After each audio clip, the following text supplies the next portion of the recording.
The servants called her the Ghost. Tanith moved through the halls of Velmorin's great palace like a shadow, invisible to those who mattered, beneath the notice of those who ruled. She kept her head down. She kept her hands busy. She kept the thing inside her buried so deep that most days she could pretend it didn't exist at all. But some cages weren't meant to hold forever. When Alpha King Aldrich arrived at the Northern Estate for the Winter Summit, every maid scrambled for his attention. They preened. They positioned themselves in doorways and corridors, hoping to catch the eye of the most powerful wolf in the realm. A king so cold they said his heart had frozen the day his mother died. A king so beautiful that noble women wept when he passed them without a glance. Tanith didn't scramble. She didn't position herself anywhere. She simply worked, as she always did, hoping to remain unseen. But the king saw her anyway. He stopped directly in front of her, his gray eyes sweeping over her plain dress, her calloused hands, and her downcast face. And then he laughed.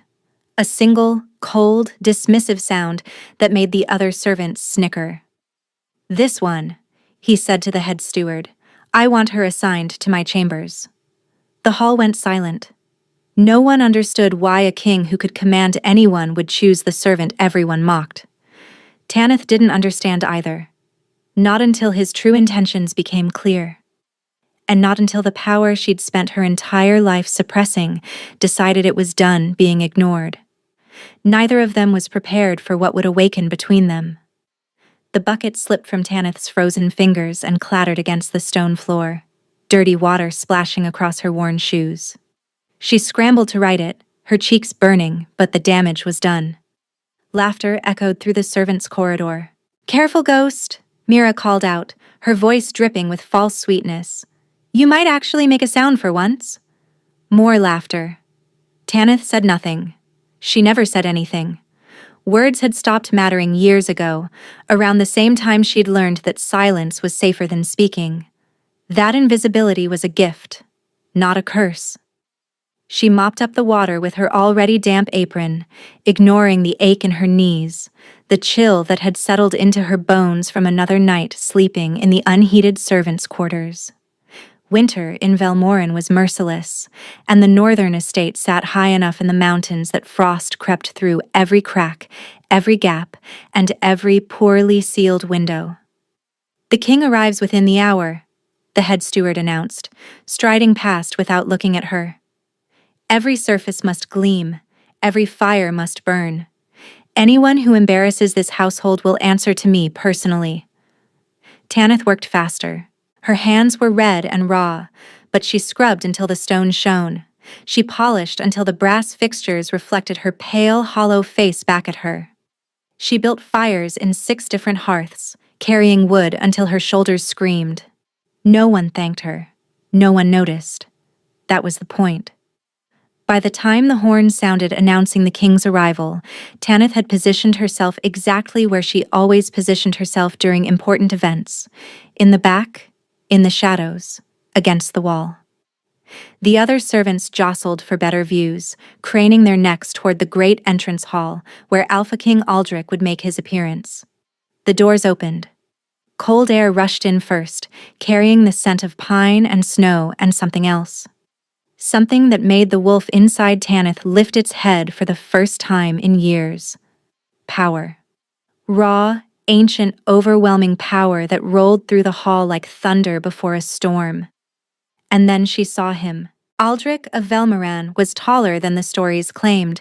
His hair was the color of a winter midnight, black with hints of deep blue where the torchlight caught it. His jaw could have been carved from the mountain stone itself, sharp and unforgiving. But it was his eyes that stole the breath from every person in that hall. Gray. Not the soft gray of morning mist, but the hard gray of steel, of glaciers, of something that had never known warmth and never wanted to. He walked through the assembled servants as if they were furniture. His gaze passed over the prettiest maids without a flicker of interest, over the bowing footmen without acknowledgement, over the head steward's elaborate welcome speech without showing any patience. He was nearly past Tanith's position when he stopped. She felt his attention land on her like a physical weight. Her wolf, dormant for so long she'd almost forgotten it existed, suddenly pressed against her ribs. And deeper still, in that place she never acknowledged, something else stirred. Something hot. Something dangerous. You. His voice was winter itself. Step forward. Tanith's legs moved before her mind could catch up. She found herself standing in front of him, head bowed, her pulse spiking so hard she was certain he could hear it. Look at me. She raised her eyes. The moment their gazes connected, she felt something crack inside her chest. A fissure in the wall she'd built around herself. Around the thing she could never let out. The king's lip curled. Not in cruelty exactly. In something closer to cold amusement. This is what the northern estate offers? He looked at the head steward, one dark eyebrow raised. A servant who trembles like a leaf and looks like she hasn't eaten a proper meal in months? Tanith's cheeks flamed. The other servants tittered. The head steward rushed to apologize, to offer other options, prettier options, more suitable options. But Aldrich raised one hand, silencing them all. No, he said, his gaze returning to Tanith. A change flickered across his expression. Something she couldn't read. This one. I want her assigned to my chambers for the duration of my stay. The hall went deathly quiet. Tanith's blood turned to ice. His chambers, the king's private quarters, where no servant went without explicit invitation, where rumors said he'd sent 3 different attendants running within days because they couldn't withstand his coldness, his demands, his complete and utter indifference to their existence. Your Majesty, the head steward stammered, surely someone more experienced. Did I ask for your opinion? The steward's mouth snapped shut. Aldrich looked at Tanith one final time, and the corner of his mouth twitched. Not quite a smile. Closer to the expression a wolf might wear before it devoured its prey. Report to my chambers at sundown, he said. Don't be late.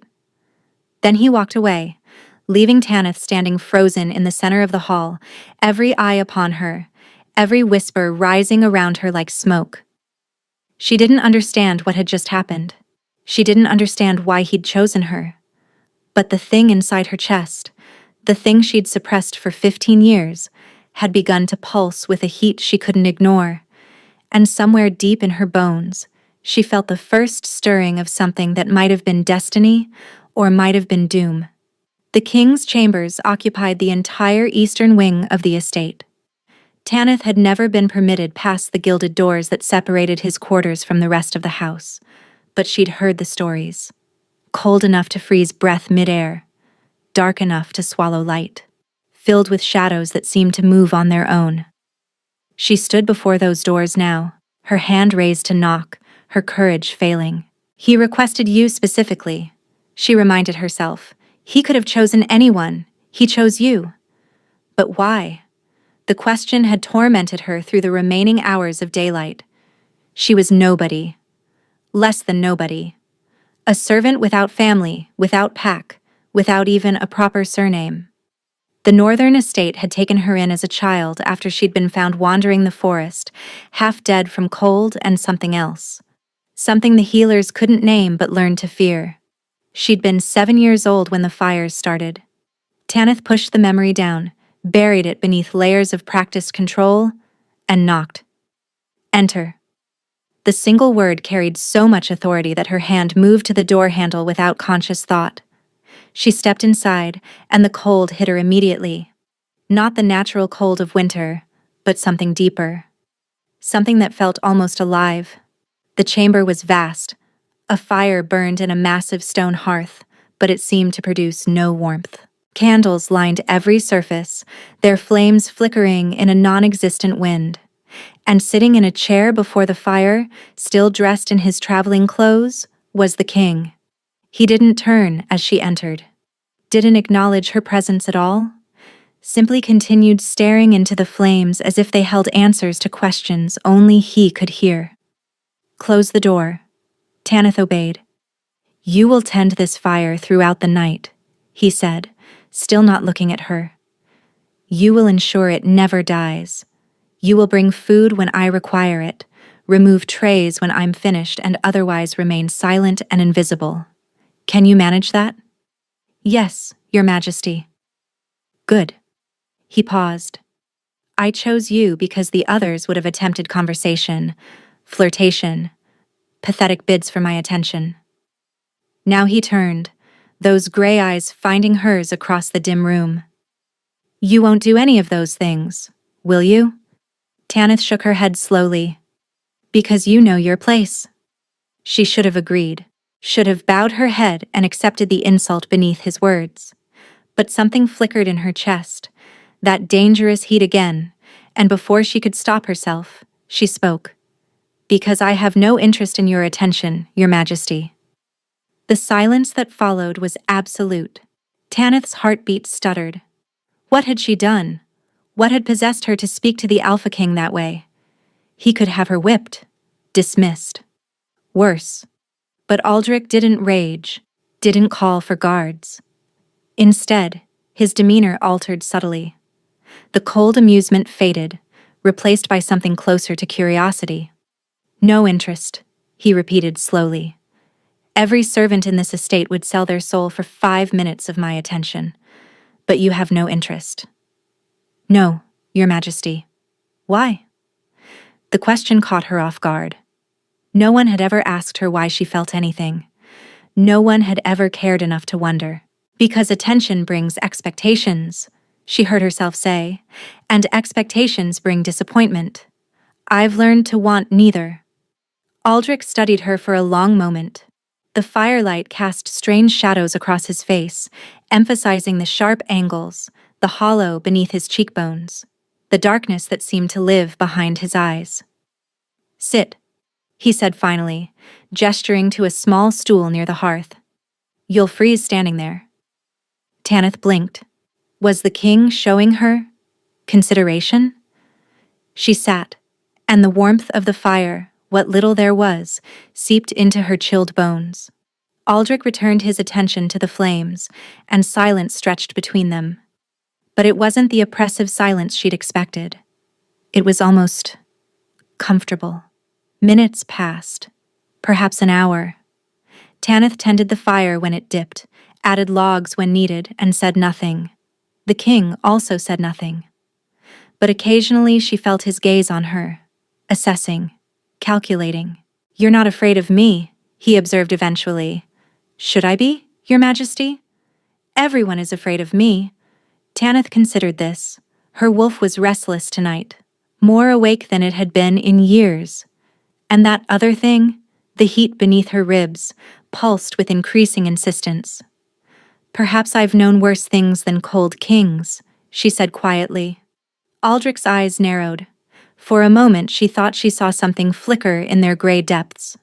Recognition, maybe. Or understanding. But then his expression shuddered, and he rose from his chair with fluid grace. You'll sleep there, he said, gesturing to a small pallet near the fire. I expect the flames tended throughout the night. If I wake cold, you'll regret it. He disappeared through a door into what she assumed was his bedchamber, leaving Tanith alone with the fire and her racing thoughts. She curled onto the pallet, pulling the thin blanket around herself. The flames danced before her eyes, and she watched them with the practiced caution of someone who knew exactly how dangerous fire could be. Because fire listened to her. It always had. Ever since that night in the forest when she was 7 years old, terrified and alone, and so cold she thought she would die. She'd wished for warmth, and the trees had exploded into flame. 3 people had died that night. 3 wolves from the pack that had been chasing her, hunting her, trying to drag her back to the place she'd escaped. Tanith had buried that memory so deep, she rarely let herself think of it. But tonight, in the king's chambers, with his strange cold pressing against her, and that heat in her chest growing stronger, she couldn't stop the images from surfacing. Fire, screaming, the smell of burning flesh, and her, standing in the center of it all, untouched by flames that should have consumed her.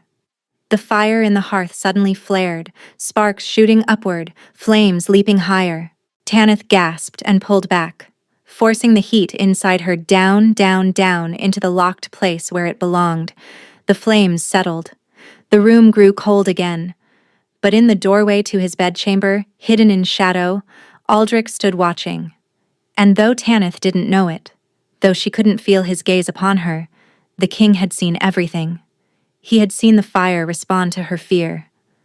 And for the first time in 15 years, the frozen thing inside his own chest cracked just slightly, because he recognized what she was, and he knew exactly why he'd chosen her.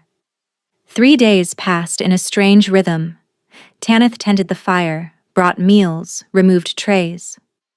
Aldrich ignored her almost entirely, spending his hours in meetings with northern lords and his evenings staring into flames that never seemed to warm him. But on the 4th morning, everything changed. "The king requests your presence at breakfast," a footman informed her, his tone dripping with disdain. "In the great hall, with the other lords." Tanith's stomach dropped. There must be a mistake. No mistake. His Majesty was quite clear. You're to stand behind his chair and attend to his needs throughout the meal. The footman's lip curled. Though why he'd want a creature like you representing his household is beyond comprehension. She wanted to refuse. Everything in her screamed to refuse. The great hall meant visibility, meant the eyes of every noble, every servant, and every person who had ever mocked her or dismissed her or whispered about the strange ghost girl who never spoke. But one did not refuse the Alpha King. The great hall was already full when she arrived. Lords and ladies sat at long tables, their finery glittering in the morning light that streamed through tall windows. Servants moved between them, pouring wine, offering bread, anticipating needs before they were spoken. And at the head table, raised on a dais above the rest, sat Aldrich. He looked different in daylight. Somehow more real, more present. His dark hair was pulled back from his face, revealing the full severity of his features. His black clothing absorbed light rather than reflecting it. And his eyes, when they found her across the crowded room, held that same unreadable intensity she'd seen that first night. He gestured her forward. Every step felt like walking through water. She could feel the stares, the whispers starting, the cruel curiosity of people who couldn't understand why the ghost girl was ascending the king's dais. "Your Majesty," she murmured, taking her position behind his chair. Aldrich didn't respond, didn't need to. His attention returned to the lord beside him, some trade negotiation she couldn't follow and didn't try to. For a while, nothing happened.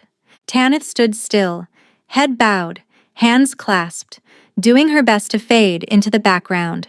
The lords talked, the ladies gossiped, servants came and went. Then Lady Sereni arrived. Tanith recognized her immediately. Everyone in the northern estate knew Lady Serena, the most beautiful Omega in the region, daughter of Lord Krezik, and widely assumed to be the king's future bride. She was golden and perfect, with hair like spun honey and eyes the color of summer skies. She moved through the world expecting it to part for her, and it always did. "Your Majesty," Serene purred, approaching the dais with a graceful curtsy. "I do hope you're finding our estate to your satisfaction." "It serves its purpose," Aldrich replied without warmth. Serene's smile never faltered.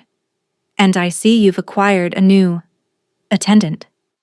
Her gaze slid to Tanith, and something ugly flickered beneath the sweetness. "How charitable of you to employ the less fortunate." Tanith kept her eyes down, her face blank, her hands steady. "Though I must say," Serene continued, her voice carrying deliberately across the hall, "I'm surprised you'd allow such a creature near your person. The servants say she's touched. Strange, that she talks to fires and makes them answer." Laughter rippled through the hall. Tanith's cheeks burned, but she didn't move, didn't react. "They say she was found in the forest as a child," Serene pressed on, clearly enjoying herself. "Covered in ash, surrounded by bodies. Some believe she's cursed. Others think she's simply mad." She tilted her golden head, mock sympathy dripping from every word. "Perhaps she's both." The laughter grew louder. Something hot shifted in Tanith's chest. The dangerous thing. The thing she couldn't control when emotions ran too high. She could feel it pressing against her ribs, responding to her humiliation, her anger, her desperate desire to disappear. The candles on the nearest table flickered violently. Enough. Aldrich's voice cut through the laughter like a blade through silk. Cold. Final. Absolute. The hall went silent. Lady Seren. He didn't raise his voice. Didn't need to. You presume to mock a member of my personal household? Sereni's smile faltered. Your Majesty, You merely displayed the kind of cruelty that reveals far more about your character than hers. Aldrich rose slowly from his chair, and the temperature in the hall seemed to plummet. This woman has served me with more dignity and competence in 4 days than your household staff has managed in 4 generations. If I hear another word of mockery directed at her, from anyone, the offender will answer to me personally. No one breathed. No one moved. Sereni's face had gone pale. Your Majesty, I apologize. I meant no. Leave. The single word was quiet, devastating, final. Seren fled the hall with whatever remained of her dignity. The other lords and ladies suddenly found their breakfast plates fascinating. And Tanith stood frozen behind the king's chair, unable to process what had just happened. He had defended her. The Alpha King, who cared for nothing and no one, had defended her. Later, after the hall had emptied and only the two of them remained, Aldrich turned to face her. His expression was unreadable, but something in his eyes had changed. You should have said something, he told her. Should have defended yourself. Would words have changed anything, Your Majesty? Perhaps not. He studied her face in the morning light, his gaze lingering on features she'd always considered plain, forgettable. But you're not what they say, are you? Tanith's blood rushed in her ears. I don't know what you mean. I think you do. He stepped closer, and the cold that always surrounded him washed over her like a wave. I think you know exactly what you are, and I think you've spent your entire life hiding it. The heat in her chest surged. The candles on every table in the hall suddenly flared, flames leaping twice their normal height. Tanith gasped, desperately pushing the power down, forcing it back into its cage. The flames settled. The room grew still. But Aldrich had seen. His gray eyes were fixed on her with an intensity that made her wolf whimper, and that deeper, more dangerous part of her want to answer. Interesting, he murmured. Very interesting. Then he walked away, leaving Tanith alone in the empty hall, her secret no longer quite as secret as she'd believed. And somewhere deep inside her, the thing she'd suppressed for 15 years began to stretch its limbs, testing the walls of its prison. Waiting for the moment when it would finally break free. The days that followed settled into a new pattern. Tanith still tended the king's chambers, still fed his fire through endless cold nights, but something had shifted between them. A wall had cracked, not fallen. Aldrich was far too guarded for that, but cracked just enough for her to glimpse what lay beneath. He spoke to her now. Not often, not warmly, but in those quiet hours before dawn, when the estate slept and only the two of them remained awake, he would sometimes break the silence. You never ask questions, he observed one night, his gaze fixed on the flames she'd just stoked. Every other servant I've ever had couldn't stop talking, couldn't stop trying to learn my secrets, curry my favor, and position themselves for advancement. Tanith added another log to the fire, watching the sparks spiral upward. I have no interest in advancement, Your Majesty. So you've said. He turned his head slightly, studying her profile in the firelight. But surely you must wonder.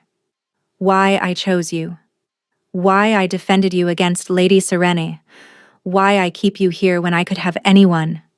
She did wonder. Every moment of every day she wondered.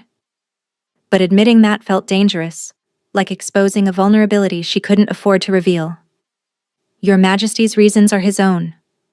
And if I told you my reasons were far from noble? Something in his voice made her look up.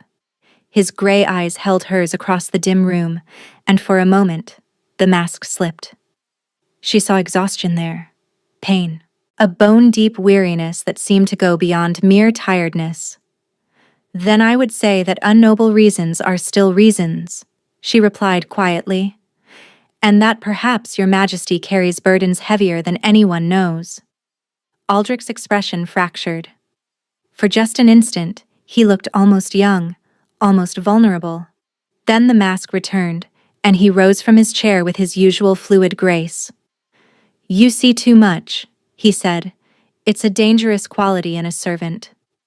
"Shall I learn to see less, your majesty?" The ghost of a smile touched his lips. Not cruel this time, almost genuine.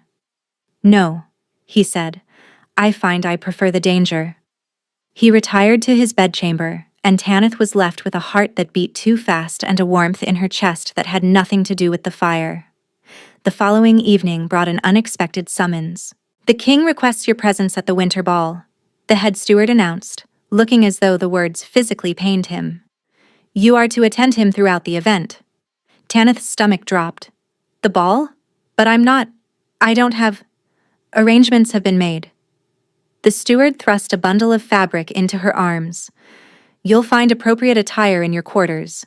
His Majesty expects you in the Great Hall at sundown." The dress was nothing like anything Tanith had ever worn. Deep crimson silk that seemed to shimmer with inner fire. Long sleeves that would hide the scars on her arms. A modest neckline that still somehow made her feel exposed. When she looked in the small mirror in her quarters, she barely recognized herself. The Great Hall had been transformed for the occasion. Thousands of candles cast golden light across polished floors. Musicians played in a corner alcove. Lords and ladies swirled in elaborate dances, their gowns and doublets creating a kaleidoscope of color and movement. And at the center of it all, seated on a throne-like chair on the dais, was Aldrich. He wore black, as always. But tonight the fabric was threaded with silver that caught the candlelight like captured stars.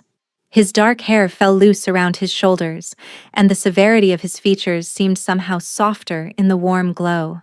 When he saw her approaching, a crack appeared in his composure. His eyes swept over the crimson dress, lingered on her face, and for just a moment, his careful control slipped. "You came," he said as she took her position beside his chair. "Did your Majesty think I wouldn't?" "I thought you might flee." His voice was low enough that only she could hear. "Most people do, eventually." Before Tanith could respond, Lady Sereni appeared. She was resplendent in pale blue silk, her golden hair adorned with sapphires, her smile sharp as broken glass. "Your Majesty," she purred, executing a perfect curtsy. "Surely you'll honor me with a dance. The musicians have prepared a traditional Velmoran waltz, especially for the occasion." The lords and ladies nearby fell silent, watching, waiting. Everyone knew that dancing with the king at the winter ball was tantamount to a declaration, an announcement of favor, of intention. Aldrich's jaw tightened almost imperceptibly. "I don't dance, Lady Seren." "But your Majesty danced at the autumn celebration in the capital. I saw you myself, partnered with the Duchess of..." "I said I don't dance." The words were ice, absolute, final. Sereni's smile faltered and something ugly flickered in her eyes before she could hide it. Her gaze slid to Tanith, standing quietly beside the king's chair, and hatred burned there, pure and unmistakable. "Of course, your Majesty." She curtsied again, retreating with whatever grace she could salvage. The music continued.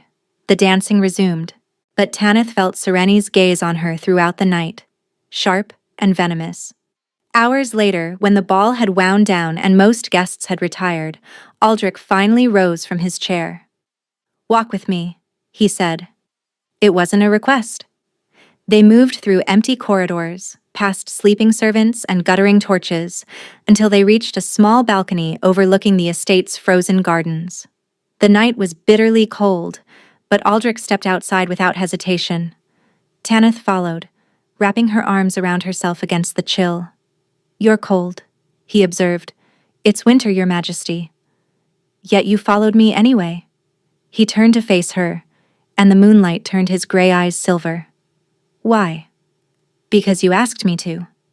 Most people wouldn't brave the cold simply because I asked. Perhaps I'm not most people. The air between them changed. Aldrich took a step closer, and despite the bitter temperature, despite everything she knew about keeping her distance, Tanith didn't retreat. No, he murmured. You're certainly not. His hand rose slowly, giving her time to pull away. When she didn't, his fingers brushed her cheek. His touch was ice, colder than the winter night, colder than anything natural. And yet somehow, impossibly, it sent heat racing through her veins. The fire inside her surged forward. Aldrich gasped, his eyes widening. His hand jerked back as if burned, and he stared at his palm in something like shock. What? He looked at her, truly looked, and for the first time, she saw fear in those glacier eyes. What are you?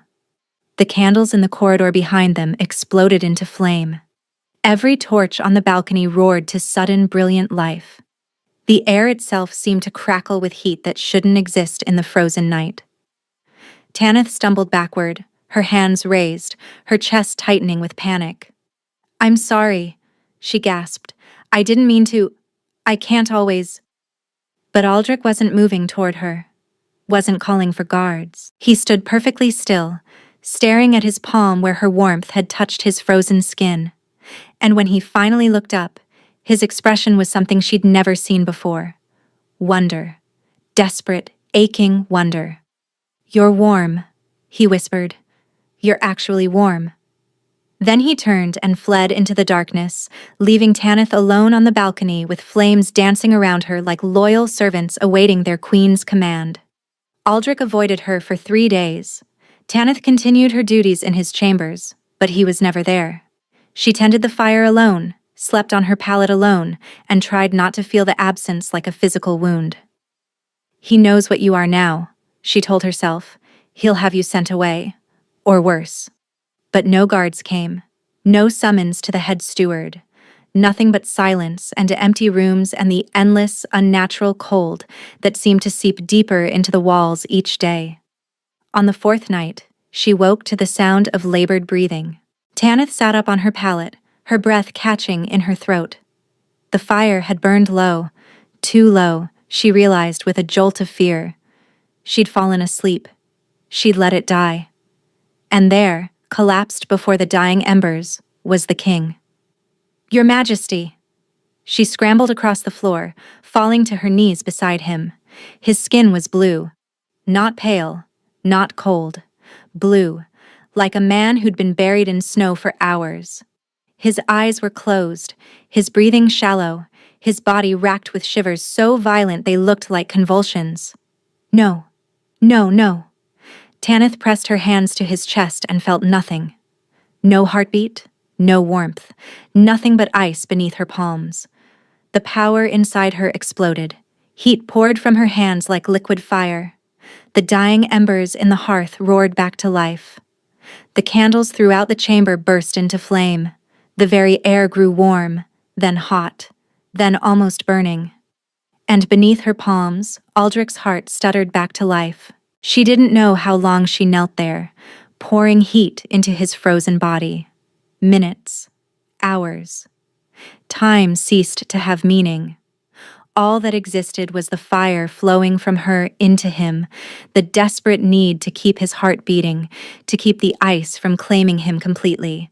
When his eyes finally opened, she was weeping. You're dying, she whispered. You're dying, and you didn't tell me. Aldrich stared up at her, his expression raw and unguarded in a way she'd never seen. I'm cursed, he said, his voice barely audible. Have been since birth. The cold lives inside me. It's been killing me slowly for 30 years. Why didn't you tell anyone? A bitter laugh scraped from his throat.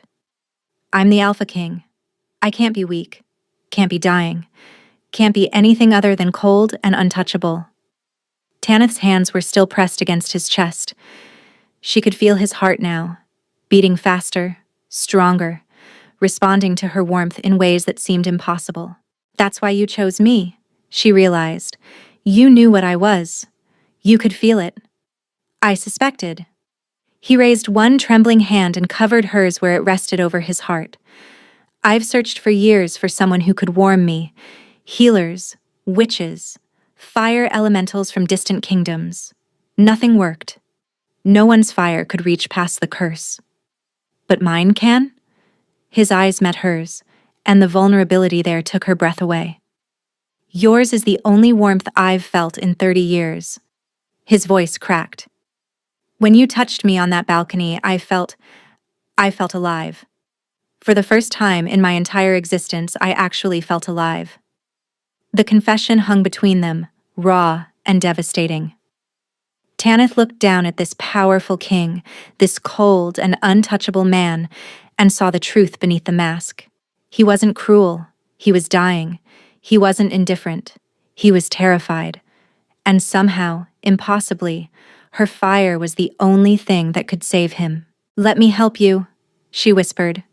"Please, let me—" He pulled her down before she could finish. The kiss was fire and ice, impossible contradictions that somehow made perfect sense. His lips were cold against hers, but she poured heat into the contact, felt him drink it in like a man dying of thirst. His hands tangled in her hair, pulling her closer, closer, as if he couldn't get enough of the warmth she offered. When they finally broke apart, they were both trembling. "I should send you away," Aldrich breathed. "You're too dangerous, too powerful. If anyone found out what you are, then don't send me away. The lords will never accept a servant as my—" "I don't care about the lords. Seren will try to destroy you. Let her try." Aldrich laughed, a genuine sound that seemed to surprise even him. "You're fearless. Or foolish. I can't decide which. Perhaps both." Tanith touched his face, marveling at the color that had returned to his cheeks. "But if my fire can save you, then nothing else matters. Not the lords, not Sereni, not what anyone thinks of the ghost girl who talks to flames." He kissed her again, softer this time, tender. When he pulled back, his gray eyes were bright with something she'd never seen there before. Hope. "Stay with me tonight," he said. "Not as my servant. Just stay." So she stayed. They lay together before the roaring fire, his arms wrapped around her, her heat seeping into his frozen bones. She told him about the night she was found in the forest, about the fire that had killed her pursuers, about 15 years of hiding what she was, terrified that someone would discover the monster inside her. "You're not a monster," Aldrich said fiercely. "You're the most beautiful thing I've ever known." He told her about his mother, who had tried to warm him as a child, who had loved him fiercely despite his father's coldness, and who had died when he was only 5 under circumstances no one would explain. He told her about growing up cold and alone, learning to mask the pain with cruelty, pushing everyone away because getting close meant watching them freeze when they touched him. "I thought I would die alone," he admitted. "I made peace with it." "You won't die alone." Tanith pressed her palm over his heart, felt it beating strong and steady. "You won't die at all. Not if I can help it." They talked until dawn, sharing secrets neither had ever spoken aloud. When the first light crept through the windows, Tanith felt something she'd never experienced before. Belonging. This cold king, this frozen man, understood her in ways no one ever had. He didn't fear her fire. He needed it. And she needed his ice, his darkness, his willingness to see all of her and not look away. "The court will talk," Aldrich murmured, his fingers tracing patterns on her arm. "They'll wonder why the king spends every night with a servant girl. Let them wonder. Sereni will spread rumors. Sereni can burn." He laughed again, that startled, genuine sound that made her heart soar. "I'm falling for you," he said quietly. "I didn't think it was possible. I thought the curse had frozen that part of me completely. But you—" "I know," Tanith whispered. "I'm falling too." He kissed her forehead, her eyelids, and her lips. The fire crackled happily in its hearth, responding to her contentment. And for the first time in 15 years, Tanith didn't try to suppress it. She let it burn. And somewhere deep inside her, the power that had been locked away for so long began to unfurl its wings, preparing for the day when it would finally be set free. 3 months passed like a beautiful dream. Tanith moved from her pallet by the fire to Aldrich's bed. No official announcement was made. They both knew the court wasn't ready for that. But the servants whispered, the lords speculated, and Lady Sereni watched with eyes that grew more venomous by the day. None of it touched them. In Aldrich's chambers, surrounded by warmth that Tanith's presence provided, they existed in their own world. She learned the geography of his body, every scar and shadow. He learned the landscape of her power, the way it responded to her emotions, the way it surged when she was happy and flickered when she was afraid. You could be so much more, he told her one night, tracing the lines of her palm as they lay tangled together. With proper training, proper guidance, you could be the most powerful fire wielder in centuries. I don't want power, Tanith replied. I just want this. Us. You have that. He pressed a kiss to her wrist. You'll always have that. But even as he spoke the words, something cold crept into the edge of his voice, a shadow she didn't understand. The curse, she would later realize, had not been defeated, only held at bay. The night everything changed began like any other. They dined together in his chambers, talking about nothing and everything. Aldrich's color was good, his strength restored. For the first time since she'd known him, he looked healthy, alive. I want to make this official, he said suddenly. Tanith paused with her wine glass halfway to her lips. Official? You and me, I want the court to know. I want everyone to know. His gray eyes were fierce with determination. I'm tired of hiding. Tired of pretending you're just a servant. You're so much more than that, Tanith. You're everything. Her heart soared even as fear crept in. The lords will never accept— I don't care about the lords. He stood crossing to kneel before her chair. I love you. I love your fire and your fearlessness and the way you see through every mask I've ever worn. I want you by my side, not behind my chair. I want you as my queen. The word hung in the air between them. Queen. Such an impossible word for a servant girl, a ghost, a creature that everyone had dismissed and mocked. Aldrich? Her voice broke. Say yes. He took her hands, pressed them to his lips. Say you'll be mine. Not just in private, not just in these chambers, in front of everyone, forever. The power in her chest responded to his words. It rose like a tide, warm and golden and overwhelming. She could feel it reaching for him, wrapping around him, binding them together in ways that went beyond physical touch. Yes, she whispered. Yes, I'll be yours, forever. Aldrich pulled her into his arms and the kiss was incandescent. Fire blazed through her veins and she didn't try to suppress it. She let it flow into him, let it warm every frozen corner of his cursed body. But something went wrong. Instead of absorbing her fire as he always did, Aldrich suddenly gasped. His body went rigid. Ice crystals began forming on his skin, spreading from his chest outward like cracks in frozen glass. Tanith. His voice was strangled. Something's happening. The curse was fighting back. She poured more fire into him, desperate to burn away the ice, but it only seemed to make things worse. The crystals spread faster. His lips turned blue. His eyes began to frost over. No, Tanith screamed. No, no, no. The power inside her exploded. Not the gentle warmth she'd learned to control. Not the careful heat she channeled into him each night. This was something else entirely. Raw, primal, terrifying. A supernova of flame that erupted from her core and consumed everything in its path. The curtains ignited, the furniture burst into flame, the windows shattered outward from the force of the heat. Every candle, every torch, Every spark in the entire wing of the estate roared to impossible life.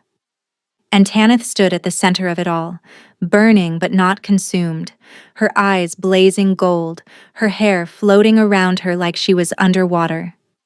She heard screaming, distant voices, running footsteps, but all she could see was Aldrich, lying on the floor before her, the ice crystals finally receding from his skin as her fire drove them back.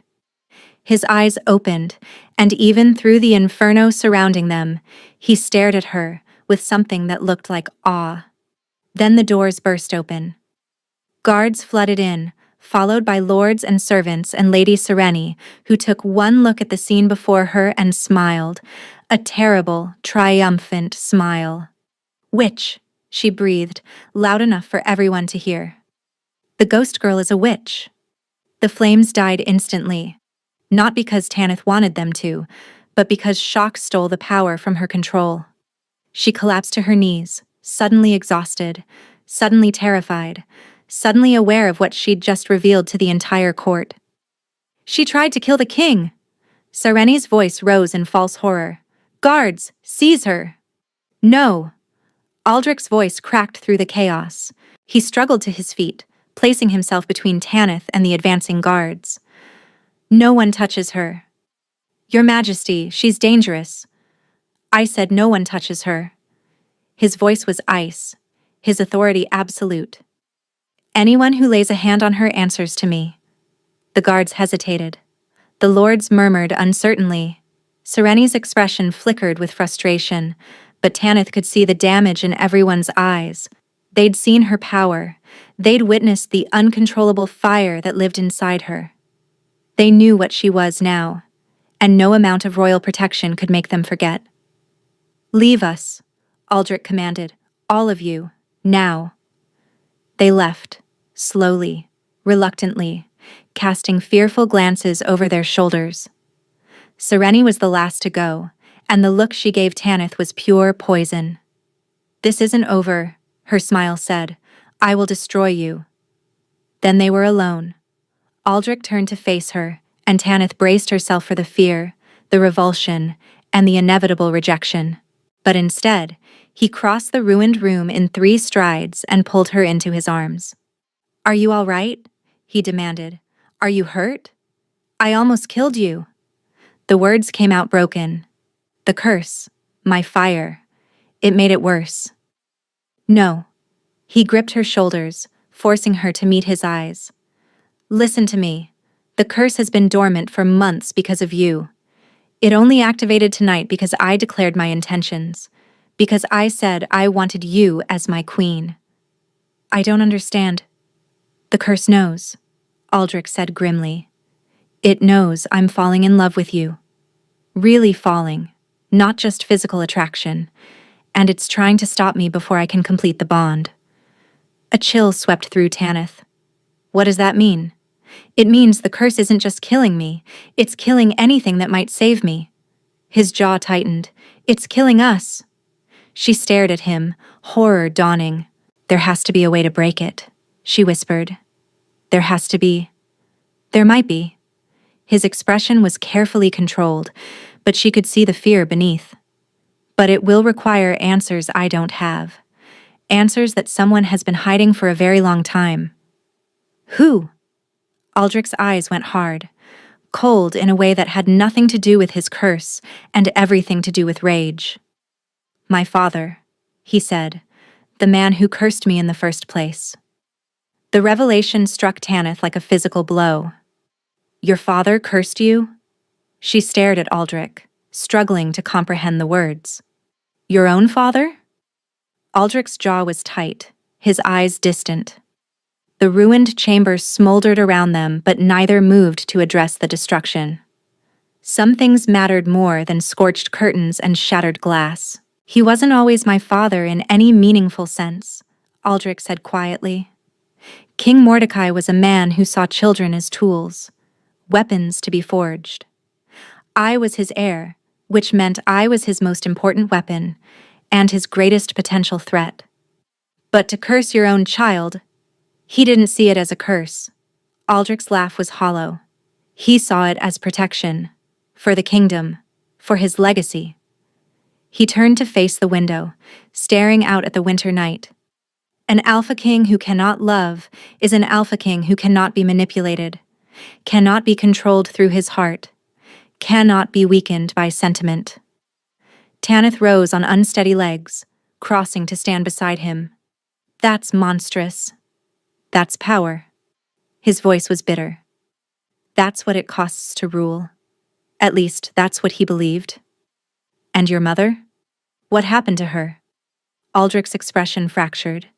For just a moment, the mask slipped completely, and Tanith saw the grief he'd carried for 25 years. My mother was the only person who ever truly loved me, he said. She was warm, gentle, everything my father wasn't.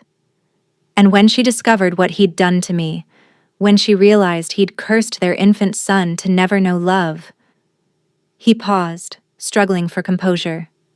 She tried to break it, spent years searching for a cure, and when she finally found one, when she finally had the answer, he killed her. The words fell like stones into still water. He claimed it was an accident. Aldrich's hands clenched at his sides. A fall from her horse, a tragic loss. The kingdom mourned, and no one questioned the grieving widower. His voice dropped to barely a whisper. But I was there. I saw the fear in her eyes when the guards came for her. I heard her screaming my name as they dragged her away. Tanith's heart shattered for the child he'd been, 5 years old and watching his mother murdered for trying to save him. The curse, she said carefully. You said your mother found a way to break it. Do you know what it was? No. Whatever she discovered died with her. He turned to face her, and the desperation in his eyes was raw. But someone else might know. The witch who cast the curse in the first place. She's still alive? I don't know. My father banished her after the curse was complete. Sent her to the northern wastes beyond the mountains. But if anyone knows how to break what she created, then we find her. Tanith gripped his hands, pouring her certainty into the touch. We find her. And we end this. Aldrich stared at her as if she were something miraculous. You would do that? Journey into the frozen wastes. Hunt down a witch who may be dead. All for a curse that might kill you too? I told you I was falling for you. She lifted his hand to her cheek, feeling the cold of his skin against her warmth. I meant it. Whatever it takes to break this curse, whatever it costs, I'm with you. His eyes closed. A shudder ran through his body. I don't deserve you, he whispered. Perhaps not. She smiled softly. But you have me anyway. They planned to leave at dawn. Secret. Quiet. Before the court could interfere. Before Sereni could scheme. Before anyone could stop them. But they'd underestimated how quickly enemies could move. The guards came at midnight. Tanith woke to the sound of splintering wood, her fire instinctively roaring to life in her palms. But before she could react, cold iron closed around her wrists, specially forged shackles that seemed to drink her heat, leaving her powerless. By order of Lord Regent Cresswell, the captain announced, the woman known as Tanith is hereby arrested for attempted regicide, witchcraft, and conspiracy against the crown. No! Aldrich lunged from the bed, but more guards appeared, forcing him back with crossed spears. I am your king. I command you to. His Majesty has been declared unfit to rule, the captain interrupted. The curse has clearly addled his mind. Lady Sereni's testimony confirms that this witch has been manipulating him for months. Seren. Aldrich's voice was murder. Where is she? I'll tear her throat out myself. The lady has been named temporary regent until His Majesty recovers from the witch's influence.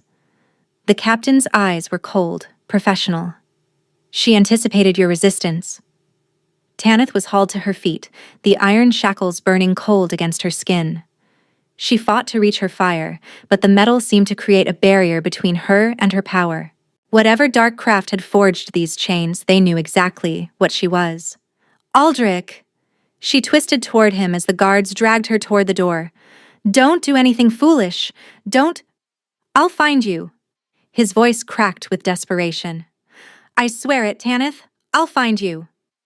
The last thing she saw before the guards forced a hood over her head was his face, pale, terrified, reaching for her with hands that couldn't save her. Then darkness swallowed everything. The dungeon beneath the northern estate had been carved from the mountain itself. Cold stone walls wept with moisture, and torches guttered in their brackets, flames feeble and dying. And in the deepest cell, wrapped in chains that stole her warmth, Tanith waited for death. 3 days had passed, or 4. Time had lost meaning in the endless dark. They'd questioned her. Sereni herself had come, golden and glittering and cruel, demanding to know how Tanith had bewitched the king, what spells she'd used, what dark bargains she'd made. Tanith had said nothing. What was there to say? The truth, that she'd simply loved him, that her fire had responded to his ice in ways neither of them understood, would never be believed. So she stayed silent, and Sereni's frustration grew. "You'll burn tomorrow," Sereni had promised during her last visit, her beautiful face twisted with hatred. "In front of the entire court, they'll see what happens to witches who reach above their station." Tanith had almost laughed. Burn. They wanted to kill a fire witch with fire. The irony was almost poetic. But the iron chains continued to suppress her power, and without her fire, she was just a woman. A woman who would die screaming while the man she loved watched helplessly. On the 4th night? Or was it the 5th? The cell door creaked open. Tanith lifted her head, expecting more guards, more questions, more of Serena's venom. Instead, a hooded figure slipped through the doorway, moving with practiced silence. "Who?" "Quiet." A woman's voice, old but strong. "We don't have much time." The figure knelt before her, pulling back her hood to reveal a face weathered by age and hardship. White hair hung in wild tangles around sharp cheekbones and eyes the color of storm clouds. "I know you," Tanith breathed. Something stirred in her memory, a face from dreams, from nightmares, from that terrible night in the forest when she was 7 years old. "You were there, when I was a child, when when you killed the wolves hunting you?" The old woman nodded. "Yes, I was watching. I've been watching ever since." "Who are you?" "My name is Thessaly." The woman's eyes held ancient secrets. "And I'm the witch who cursed your Alpha King." Dread coiled in Tanith's stomach. "You." "I was forced." Thessaly's voice hardened. "King Mordecai didn't give me a choice. He held my daughter hostage, threatened to kill her if I didn't do exactly what he demanded." Her expression twisted with old grief. "He killed her anyway, after the curse was complete. Said he couldn't risk leaving loose ends." Horror washed through Tanith. So much death. So much cruelty. All for one man's obsession with power. "Why are you here now?" she demanded. "After all these years?" "Because you're the key." Thessaly leaned closer, her storm-gray eyes intense. "I've spent 30 years searching for a way to break what I created. The curse was designed to be unbreakable. Mordecai made sure of that. But there's a weakness. There's always a weakness. Tell me." "Fire." The word hung in the air between them. Not ordinary fire. Not magical fire conjured through spells or rituals. The curse can only be broken by wildfire, the primal flame that exists within certain bloodlines. It's the rarest gift in the world. Only 3 families have ever carried it. Tanith's chest tightened. "And You're the last." Thessaly gripped her chains with surprising strength. "The last living descendant of the Ashbourne line. Your parents weren't random wolves, child. They were the most powerful fire wielders in centuries. And when Mordecai discovered your mother was pregnant, when he realized what you might become..." The truth crashed over Tanith like a wave. "He sent wolves to kill me," she whispered, "when I was a child. Those weren't random hunters. They were his assassins." "Yes." Thessaly's expression was grim. "Mordecai feared you even then, feared what you might grow up to become. When you escaped, when you burned his assassins to ash and disappeared, He assumed you died in the wilderness. She smiled thinly. He was wrong. But he's dead now. Aldrich said. Aldrich was lied to. Thessaly's voice dropped to barely a whisper. Mordecai isn't dead. He's been hiding in the northern wastes, pulling strings from the shadows. And when he learned that his son had found you, that the one person capable of breaking the curse was warming the king's bed, Seren. Understanding flooded through Tanith. She's working for him. She's his niece, raised in secret, positioned in court, waiting for the perfect moment to strike. Thessaly began working at the chains with a small key. Everything that's happened, your arrest, Aldrich's removal from power, it's all Mordecai's design. He can't let the curse be broken. If Aldrich learns to love, learns to feel, he becomes a threat. A king with a heart is a king who might seek vengeance for his murdered mother. The chains fell away. Tanith gasped as her fire roared back to life, flooding her veins with warmth and power. It was stronger than before, angrier, as if her captivity had compressed it into something dense and explosive. Go, Thessaly urged. Find Aldrich, break the curse, and then, her eyes hardened, burn Mordecai's legacy to the ground. Come with me. I can't. The old witch pressed something into Tanith's hand, a small vial filled with silver liquid. This will help. When the moment comes, when the curse is at its strongest, pour this into his wound. It will open a door. The rest is up to your fire. What about you? Thessaly smiled sadly. I've waited 30 years for this moment. For someone strong enough to undo my greatest sin. She cupped Tanith's face with weathered hands. Don't let my sacrifice be meaningless, child. Save your king, save the realm, and save yourself. Before Tanith could respond, shouts erupted in the corridor above. Guards, coming fast. Go! Thessaly shoved her toward a hidden passage in the wall. Follow the tunnel. It leads outside the estate. Go! Tanith ran. Behind her, she heard Thessaly's voice rising in a distraction, a challenge, drawing the guards away from the escaping prisoner. She heard steel clash against stone, heard a woman's cry cut short. She didn't look back. The tunnel was dark and narrow, carved through raw mountain stone. Tanith ran until her lungs burned, until her legs screamed for rest, until finally, she burst into the frozen night. The stars blazed overhead, cold and indifferent. The wind cut through her thin prison clothes like knives, but ahead of her, blazing with torchlight, stood the northern estate, and somewhere inside, the man she loved was waiting. Tanith closed her fist around the silver vial, feeling its strange warmth against her palm. I'm coming, she whispered into the wind. Hold on, Aldrich, I'm coming. Then she started running again. The estate was in chaos. Tanith crept through the servants' passages, following routes she'd memorized during her months as a maid. Everywhere she looked, guards rushed past, servants huddled in corners, whispering frantically. Something had happened, something beyond her escape. She grabbed a passing kitchen boy, pressing him against the wall. Flames flickered at her fingertips, and the boy's face went white with terror. The king, she demanded. Where is he? The Great Hall, the boy stammered. Lady Sereni has called an assembly. She's going to... He swallowed hard. She's going to execute him.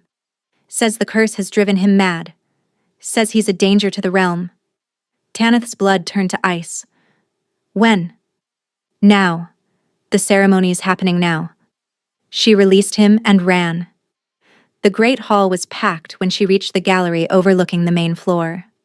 Lords and ladies filled the benches, their faces a mixture of fear and morbid fascination. Guards lined every wall, their spears gleaming in the torchlight. And at the center of the hall, chained to a pillar of black iron, was Aldrich. He looked terrible. The curse was spreading. She could see ice crystals creeping up his neck, frosting his hair, turning his lips blue. His eyes were closed, his body slumped. Only the subtle rise and fall of his chest confirmed he was still alive. On the dais above him stood Sereni, resplendent in white and gold, a crown of winter flowers adorning her golden hair. She looked every inch the queen she was trying to become. "People of Velmorin," she announced, her voice carrying through the hall. "We gather here to witness a tragedy and a necessity. Our beloved Alpha King has been corrupted by dark magic. The witch who bewitched him has escaped, but her poison remains in his blood. There is no cure. There is no salvation. The kindest thing we can do is grant him a merciful end." Murmurs rippled through the crowd. Some faces showed grief. Others showed calculation, already thinking about what Sereni's rise to power might mean for their own positions. "The succession will pass to Lord Regent Cresswell," Sereni continued, "with myself serving as his advisor until a proper heir can be determined. This is the will of the council. This is the will of the realm." She raised a ceremonial dagger, its blade gleaming with silver light. "May the gods have mercy on his—" "Stop!" Every head turned as Tanith burst from the gallery, fire exploding from her hands in brilliant cascades. She landed in the center of the hall, flames swirling around her like a living cloak, her eyes blazing gold with power she'd stopped trying to suppress. "Touch him," she snarled, "and I'll burn this hall to the ground with everyone in it." Chaos erupted. Guards charged. Lords screamed. Ladies fainted. But Tanith's fire roared outward, creating a barrier of flame that forced everyone back. The heat was tremendous, impossible, the air itself shimmering with her rage. "Seize her!" Sereni's voice was shrill. "She's the witch! Kill her!" But the guards couldn't get close. Every time one tried, the flames leaped higher, fiercer, driving them back with scorched armor and singed hair. Tanith walked toward the pillar where Aldrich hung. His eyes had opened at her appearance, and despite everything, despite the curse consuming him, he smiled. "You came back," he whispered. "I'll always come back." She reached for his chains, her fire melting through the iron like it was butter. "Hold on, just hold on a little longer." "How touching." The voice came from the shadows behind the dais. Old, cruel, familiar in ways that made Tanith's wolf howl with recognition. A figure emerged. A tall man with Aldrich's sharp features twisted by age and malice. His hair was silver, his eyes gray as winter frost, and the cold that radiated from him was nothing like Aldrich's curse. This was intentional. Chosen. A weapon honed over decades. "Father," Aldrich breathed. "My son." Mordecai descended the steps slowly, savoring the moment. "You look terrible. I warned you what would happen if you tried to love. I warned you the curse would kill you. You're supposed to be dead. Death is merely an inconvenience when you have the right allies." Mordecai's gaze shifted to Tanith, and hunger gleamed in his eyes. "The last Ashborn. I should have hunted you more carefully when you were a child, but no matter. You've delivered yourself to me. Stay back." Tanith's fire flared brighter. "One more step and I'll—" "You'll what? Burn me?" Mordecai laughed. "Child, I've spent 30 years preparing for this moment. Do you think I'd come here without protection?" He raised his hand, and cold flooded the hall. Not natural cold. Not even the cold of Aldrich's curse. This was something deeper, darker, a void that seemed to swallow heat itself. Tanith's flames guttered, flickered, died. No. She fought to rekindle them, but the cold pressed against her like a physical weight, crushing her power, smothering her fire. "No." "The Ashborn gift is powerful," Mordecai acknowledged, "but it requires heat to function. Remove the heat. Remove the fire." He smiled, cold and cruel. "I've had decades to study your bloodline's weaknesses." Tanith collapsed to her knees, shivering uncontrollably.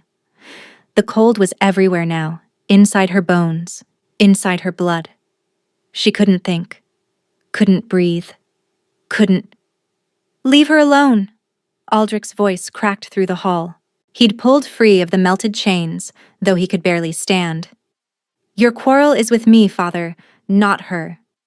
My quarrel is with anyone who threatens my legacy. Mordecai's expression hardened. I gave you everything, boy. Power, a kingdom, freedom from the weakness of love, and you threw it all away for a servant girl. You gave me nothing but pain. Aldrich staggered forward, placing himself between Mordecai and Tanith.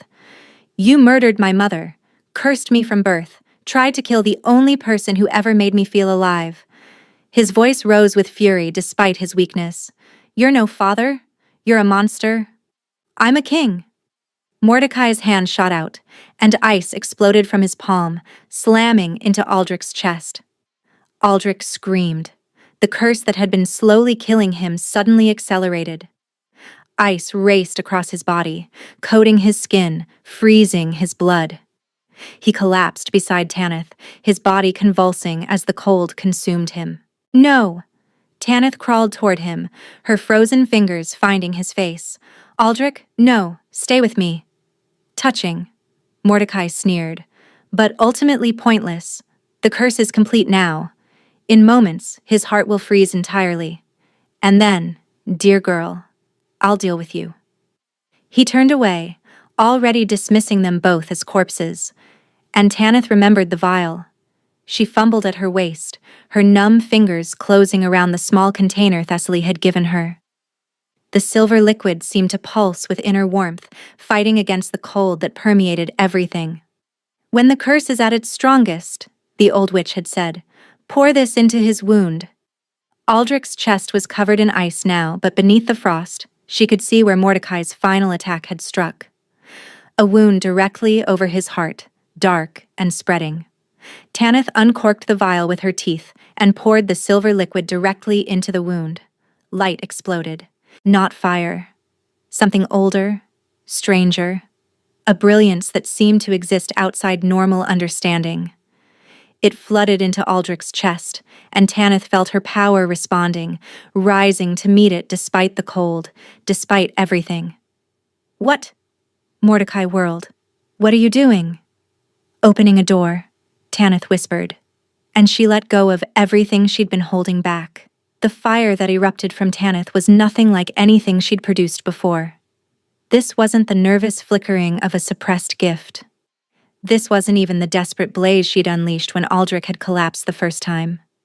This was wildfire, primal, ancient. The pure essence of her bloodline finally unleashed after a lifetime of chains. The cold shattered. Mordecai's void magic dissolved like morning frost in summer sun. The old king staggered backward, his face contorting with disbelief as flames of every color, gold and crimson and impossible shades of violet, roared through his defenses. This isn't possible, he gasped. The cold should have… You spent 30 years preparing for my power. Tanith rose to her feet, fire cascading from her hands, her eyes, her very skin. But you prepared for what I was, not for what I've become. She turned to Aldrich, still lying on the floor, still coated in ice. But something was different now. The silver liquid had spread through his body, creating channels of light beneath his frozen skin, pathways waiting to be filled. Tanith knelt beside him and pressed her burning hands to his chest. The fire flowed. Not the desperate flood she'd used before, trying to overwhelm the curse with brute force. This was something delicate, precise. She followed the silver pathways, letting them guide her fire into every frozen corner of his body, into the ice around his heart, into the cold that had lived in his bones since birth. The curse screamed. She could feel it fighting back, a living thing clawing against her flames. It had been part of Aldrich for 30 years, had shaped him, controlled him, defined the boundaries of everything he could feel. It didn't want to die, but Tanith's fire was older than curses, older than magic.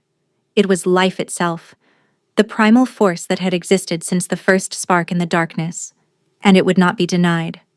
Burn, she whispered. Burn it all away. The curse shattered. Ice exploded from Aldrich's body in a crystalline burst, dissolving into vapor the moment it touched the air. The frost coating his skin melted. The blue drained from his lips, replaced by healthy color. And when his eyes opened, they were clear for the first time in his entire existence. Clear and warm and full of tears. Tanith. His voice broke on her name. He reached for her, and his hand. Gods. His hand was warm. Actually warm. I can feel it. I can feel everything. The curse is broken. She pulled him close and they both wept. It's gone. You're free. No. Mordecai's roar shattered the moment. He raised his hands, darkness gathering between his palms, cold like nothing Tanith had ever felt radiating from his body. If I can't have an heir, I'll have no one, he snarled. If I can't control this kingdom, I'll destroy it. I'll destroy everything. The void cold exploded outward, but Aldrich was already moving. He caught the blast with his bare hands, hands that should have frozen instantly, hands that had never been able to withstand any cold. Instead, they blazed with reflected fire, the gift Tanith had poured into him now flowing through his veins alongside his own blood. What? Mordecai's eyes went wide with horror. What have you done? Given him something you never could, Tanith answered, rising beside Aldrich, her fire joining with his. Love. Real love. The kind that doesn't control or destroy or consume. The kind that burns away everything that isn't true. Together, their fire roared forward. Mordecai's cold fought back, but it was no match for their combined power. The flames engulfed him, burned through his defenses, reached the frozen heart that had never known warmth or mercy or compassion. His screams echoed through the great hall. Then silence. Where Mordecai had stood, there was nothing but ash. Ash and the faint shimmer of heat rising into the cold mountain air. Tanith swayed, exhaustion crashing over her. Using that much power had costs she was only beginning to understand. But before she could fall, Aldrich's arms were around her, holding her up, holding her close. I've got you, he murmured against her hair. I've got you. I'll always have you. Around them, the great hall slowly came back to life. Lords and ladies emerged from behind overturned benches, their faces slack with shock. Guards lowered their weapons, unsure what to do. And Serena was trying to slip away through a side door. Stop her! Aldrich's voice rang with authority. Real authority now, untainted by curse or manipulation. Guards moved to obey, seizing the would-be regent before she could escape. You can't do this, Serena spat as they dragged her forward. I'm nobility. I have rights. You conspired with a murderer to kill your king. Aldrich's expression was cold, but it was a different kind of cold now. The cold of justice, not cruelty. You'll face trial for your crimes, and you'll answer for everyone who suffered because of your ambition. They took her away, screaming protests that no one listened to. In the sudden quiet that followed, Aldrich turned to face the assembled court. He still held Tanith's hand, and he made no move to release it. The threat is ended, he announced. My father, the former king, has been destroyed. His curse has been broken, and the woman beside me is the reason any of us still breathe. Murmurs rippled through the crowd. Tanith felt the weight of hundreds of eyes, the shock and fear, and reluctant awe. She is not a witch to be feared, Aldrich continued. She is an Ashborn, the last of a noble bloodline that predates this kingdom itself, and she is to be your queen. Silence. Then, slowly, a single lord dropped to one knee, then another, then more, until the entire hall had bent before them, acknowledging not just their king, but the fire wielder who had saved them all. You're certain about this? Tanith whispered, her eyes stinging with tears she refused to shed. They feared me. Some of them still do. Let them fear you. Aldrich lifted her hand to his lips, kissing her scarred knuckles. You're magnificent, and I'm never letting you go.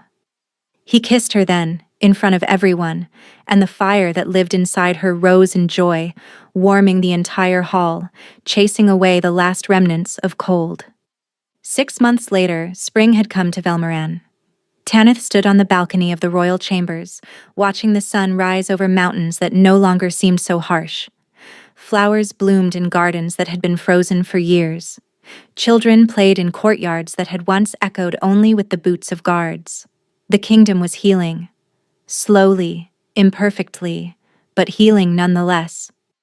Arms wrapped around her from behind, and warmth. Real warmth. The warmth of a man no longer cursed enveloped her. "You're awake early," Aldrich murmured against her neck. The baby wanted to see the sunrise. His hand slid to rest on the gentle swell of her belly, and she felt his smile against her skin. "Our child will be born in summer," he said. "No curse, no cold, just love." "Just love," she agreed. It still amazed her sometimes. The distance between the ghost girl scrubbing floors in the servants' quarters and the queen standing on this balcony. The distance between suppressed fire and the gift that now flowed freely through her veins, teaching young fire wielders at the academy she'd established. The distance between isolation and this overwhelming belonging. Thessaly would have been proud, she said quietly. They'd found the old witch's body in the dungeon, surrounded by the guards she'd fought to give Tanith time to escape. Aldrich had given her a queen's funeral, honoring the woman who'd spent 30 years trying to undo her greatest mistake. "She gave me you," Aldrich said. "I'll spend my life honoring that gift." Below them, in the courtyard, Tanith spotted familiar faces. Lady Sereni's trial had ended in exile, a mercy she didn't deserve, but that Aldrich had granted anyway. "The realm has seen enough death," he'd said. "Let her live with her failure." Lord Cresswell, the former regent, had proven surprisingly valuable once freed from Sereni's manipulation.